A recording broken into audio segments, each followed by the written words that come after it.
ကျွန်တော်တို့ဘဝမှာလမ်းပြပေးတဲ့အလင်းရောင်တွေအများကြီးရှိပါတယ်မိဘတွေရဲ့ချစ်ချင်းမြတ်တာတွေ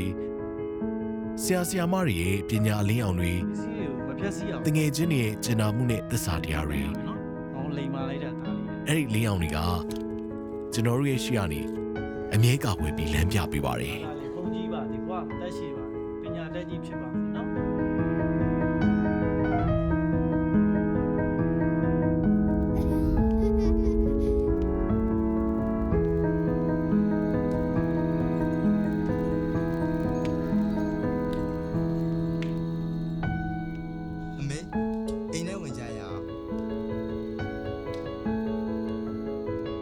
ဒီလင်းရောင်တွေကြောင့်ပဲကျွန်တော်တို့ဟာ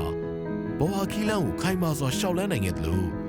ကိုရိုင်းလေးချစ်ခင်ရသူတွေအတွက်ယုံကြည်အားထားတဲ့လင်းရောင်တစ်ခုဖြစ်လာခဲ့ပြီပေါ့ဟေးသားလေးစုပေးလိုက်ဦးလေငါသားလေးကိုငယ်တော့ပေးတဲ့အတိုင်းဘုန်းကြီးပါစေအသက်ရှိပါစေလောက်ကန်နေတဲ့အဆင်ပြေပါစေကောပေးတဲ့ဆိုရင်ပြေပါစေကျွန်တော်တို့တယောက်ချင်းစီရဲ့အနာဂတ်ကိုစိတ်ချအောင်ကာကွယ်ထားတဲ့အခါစိုးရိမ်ပူပန်မှုကင်းကင်းနဲ့ကျွန်တော်တို့ချစ်တဲ့သူတွေကိုပုံမကောင်းမွန်တဲ့အနာဂတ်စီလမ်းညွှန်ပေးနိုင်မှာဖြစ်ပါတယ်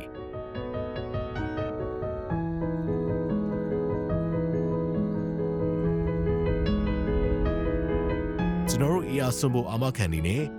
တင်နဲ့တင်ချရသူတွေဘဝလင်းအောင်တွေကိုကောင်းကွယ်စောင့်ရှောက်ခွင့်ရတဲ့အတွက်ဂုဏ်ယူမိပါတယ်